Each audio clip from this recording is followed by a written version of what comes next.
Senyor Blasco, què ha fet vostè que jo faria des de la meva immoralitat allò que critique? Què ha fet vostè?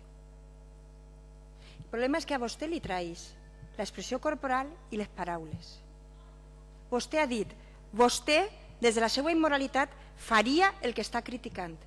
Què ha fet vostè? Què ha fet vostè que jo faria? És que el problema és que no se pot uno mentir a si mateixa.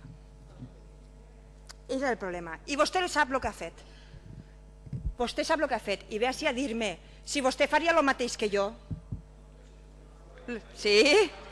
Vostè ha dit això. Vostè ha dit, faria el mateix que està criticant.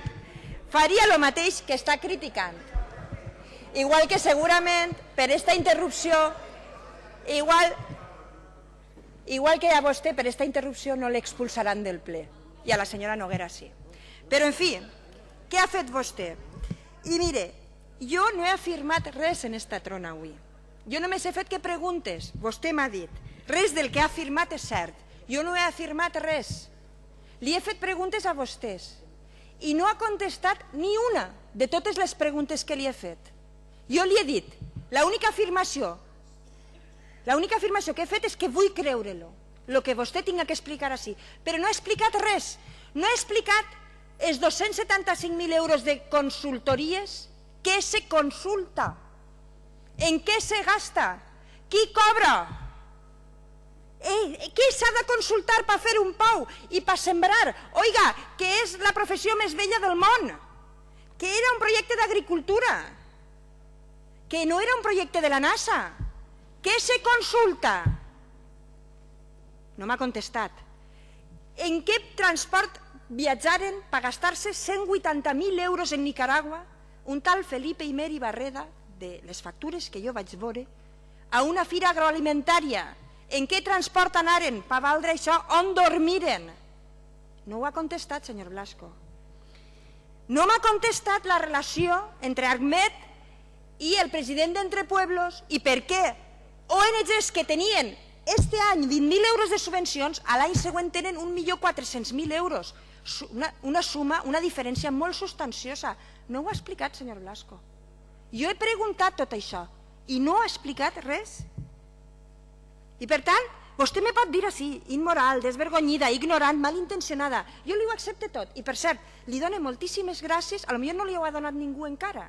Jo li dono les gràcies per la seva lluita antifranquista. Li les dono. Gràcies, senyor Blasco.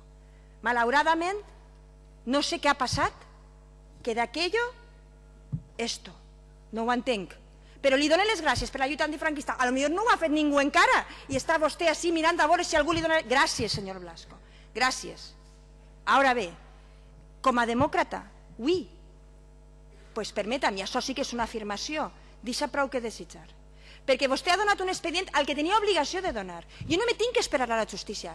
Jo soc diputada i vostè sap molt bé, com a vell lluitador per la democràcia, que la meva faena és controlar el govern, com a diputada. És controlar-lo a vostè.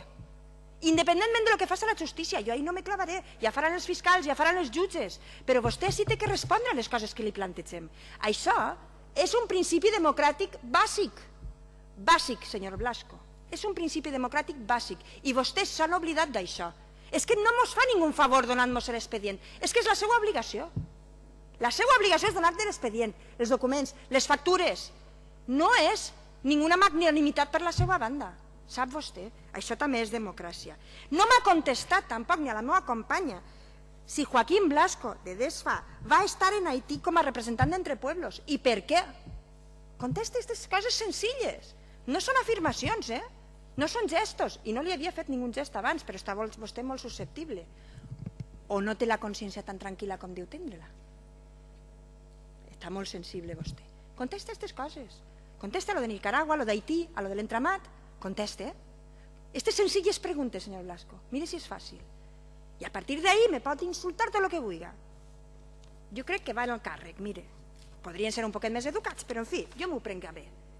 Al final, veu que l'únic que diu la veritat així és el senyor Zaplana, que avui ha declarat que s'entristece per la corrupció en la Comunitat Valenciana. Però ha dit també, no estoy en las mejores condiciones de darle ningún consejo, ¿para qué vamos a ser hipócritas?